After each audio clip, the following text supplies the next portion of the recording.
Beaucoup de personnes, y compris celles qui fréquentent des lieux de culte et se disent chrétiennes, ont des doutes quant à l'existence ou non de démons parmi nous.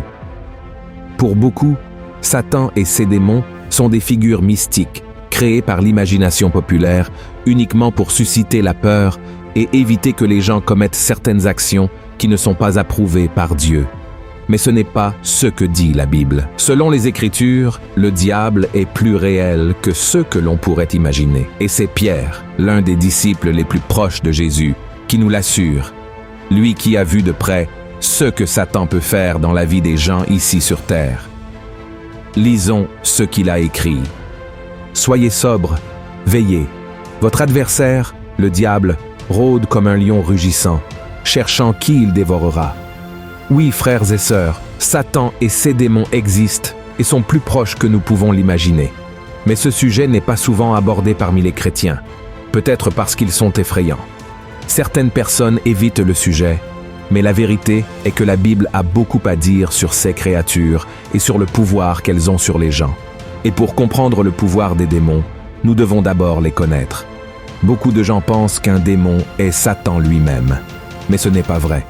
Un démon est un ange déchu, tout comme Satan. Ce sont des entités spirituelles créées par Dieu, mais qui se sont rebellées et sont devenues une partie de l'armée de Satan. Voyons ce que Jude a écrit.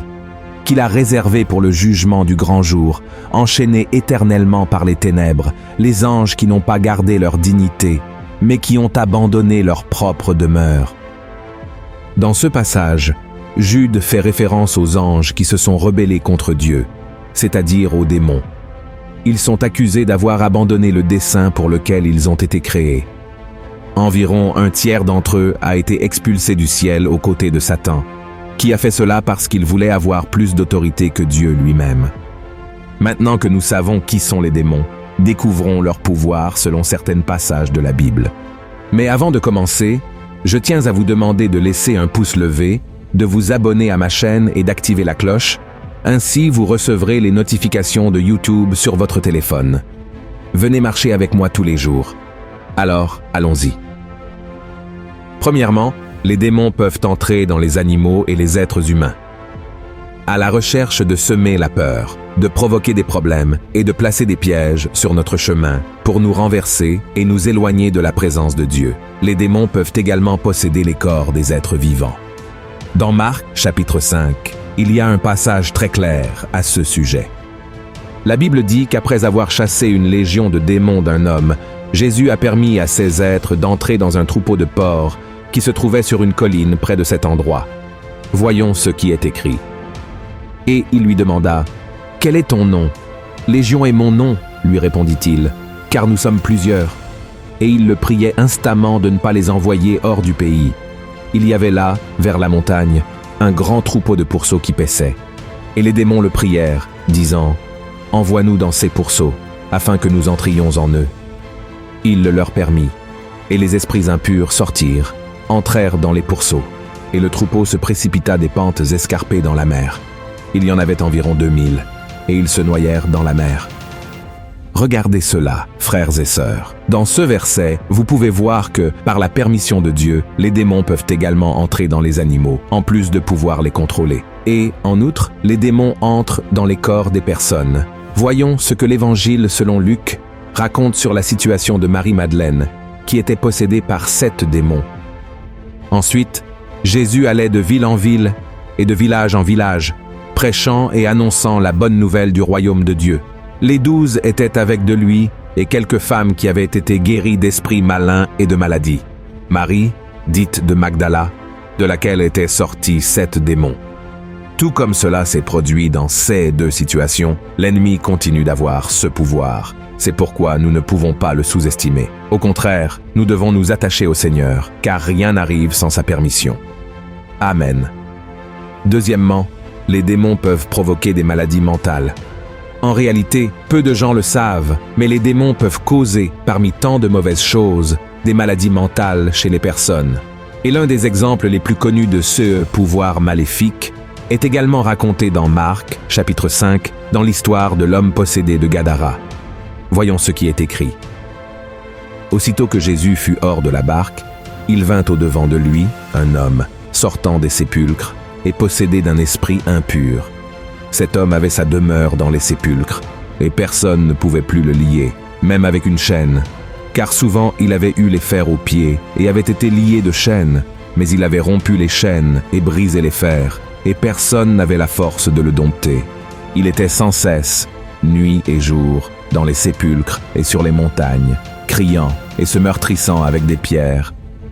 Regardez ceci, frères et sœurs, cela montre que les démons peuvent nous faire agir d'une manière totalement différente et étrange de celle à laquelle nous sommes habitués. Et le livre de Matthieu nous montre également un autre exemple de cela. Voyons. Lorsqu'ils furent arrivés près de la foule, un homme vint se jeter à genoux devant Jésus et dit « Seigneur, aie pitié de mon fils, qui est lunatique et qui souffre cruellement. Il tombe souvent dans le feu et souvent dans l'eau. Je l'ai amené à tes disciples, et ils n'ont pas pu le guérir. Race incrédule et perverse, répondit Jésus. Jusque à quand serai-je avec vous? Jusque à quand vous supporterai-je? Amenez-le-moi ici. Jésus parla sévèrement au démon, qui sortit de lui, et l'enfant fut guéri à l'heure même. Mais frères, prêtez une grande attention à ce que je vais dire maintenant. Ce n'est pas parce que Satan et ses démons peuvent causer des troubles mentaux chez les gens que chaque personne souffrant d'un trouble psychologique est possédée. Cela n'a rien à voir. Ces personnes sont aimées par Dieu et protégées par lui. Malheureusement, certaines personnes interprètent ces passages bibliques de manière incorrecte et finissent par juger les personnes handicapées de manière très injuste. S'il vous plaît, ne faites pas cela, d'accord? Troisièmement, les démons peuvent provoquer des maladies physiques.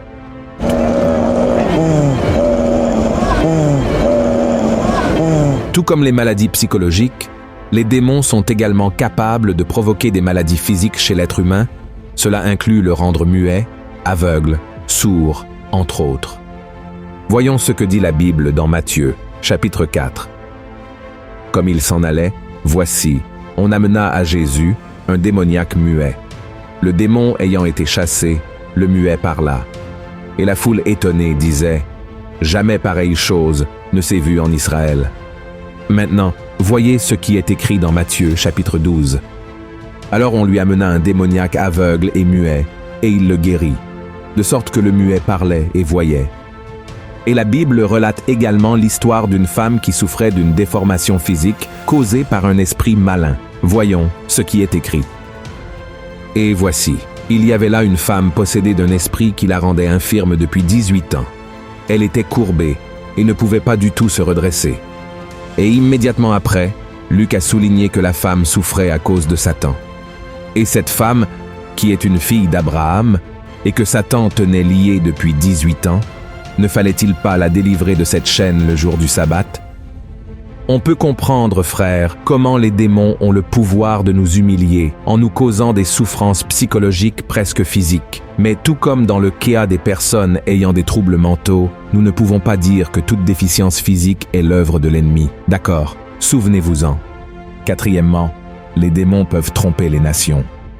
C'est un pouvoir que tout le monde ne connaît pas, mais qui est beaucoup plus courant que nous pouvons l'imaginer. C'est pourquoi, dans l'Apocalypse, chapitre 16, l'apôtre Jean rapporte ce qui suit. « Et je vis sortir de la bouche du dragon, et de la bouche de la bête, et de la bouche du faux prophète, 3 esprits impurs, semblables à des grenouilles, car ce sont des esprits de démons qui font des prodiges, et qui vont vers les rois de toute la terre, afin de les rassembler pour le combat du grand jour du Dieu Tout-Puissant. » Des nations entières peuvent être détruites par l'action des démons. Et comment cela se produit-il? À travers la corruption, les inégalités sociales, la famine, la cupidité et toutes les autres choses néfastes que l'ennemi sème dans le cœur des dirigeants de ces pays. Il est important de savoir que les démons travailleront toujours ensemble pour atteindre leurs objectifs les plus importants. C'est pourquoi il est si important que nous prions pour notre pays et le remettions entre les mains de Dieu. C'est pourquoi la parole nous dit « Heureuse la nation dont l'Éternel est le Dieu. Heureux le peuple qu'il choisit pour son héritage. L'Éternel regarde du haut des cieux. Il voit tous les fils de l'homme. Du lieu de sa demeure, il observe tous les habitants de la terre. Lui qui forme leur cœur à tous, qui est attentif à toutes leurs actions. Ce n'est pas une grande armée qui sauve le roi, Ce n'est pas une grande force qui délivre le héros. Cinquièmement, les démons peuvent contrôler les incroyants. Beaucoup de gens qui n'ont pas vraiment remis leur vie à Jésus ne se préoccupent pas de l'existence des démons, simplement parce qu'ils ne croient pas en l'existence d'un monde spirituel qui influence notre existence ici sur Terre. Cependant, la Bible nous donne l'exemple d'incroyants qui ont été affectés et même utilisés par des démons. Voyons ce qui est écrit dans Actes, chapitre 19. Quelques exorcistes juifs ambulants essayèrent d'invoquer sur ceux qui avaient des esprits malins le nom du Seigneur Jésus, en disant « Je vous conjure par Jésus que Paul prêche ». Ceux qui faisèrent cela étaient 7 fils de Séva, juifs, l'un des principaux sacrificateurs. L'esprit malin leur répondit « Je connais Jésus, et je sais qui est Paul. Mais vous, qui êtes-vous » Et l'homme dans lequel était l'esprit malin s'élança sur eux, se rendit maître de tous deux, et les maltraita de telle sorte qu'ils s'enfuirent de cette maison nus et blessés. Regardez, frères et sœurs, nous devons comprendre que chaque être humain est fondamentalement bon, car il a été créé à l'image de Dieu. Mais à mesure que la personne laisse le péché entrer dans son cœur, elle s'éloigne de Dieu et devient ainsi vulnérable aux actions de l'ennemi. Le diable utilise les personnes qui ne cherchent pas le Seigneur et qui conservent des sentiments négatifs dans leur cœur, tels que la colère, la haine, la révolte, l'envie, les mensonges, les vices, entre autres péchés. Et même si nous ne croyons pas, Satan et ses démons sont derrière tout cela. C'est pourquoi nous devons prier pour ces personnes et implorer que le sang de Jésus nous protège de tous ceux qui sont sous l'emprise des démons. D'accord, je sais que c'est effrayant de penser que le mal a autant de pouvoir, mais en tant que chrétiens, frères et sœurs, nous n'avons pas besoin de nous inquiéter. Christ a tout pouvoir au ciel et sur la terre, et il peut exiger que les démons s'éloignent de nous en un instant. C'est pourquoi il est si important de suivre les enseignements de Christ, de croire en sa parole et d'être fidèles en tout, afin que nous puissions vaincre les forces spirituelles du mal qui tentent de nous nuire. Amen.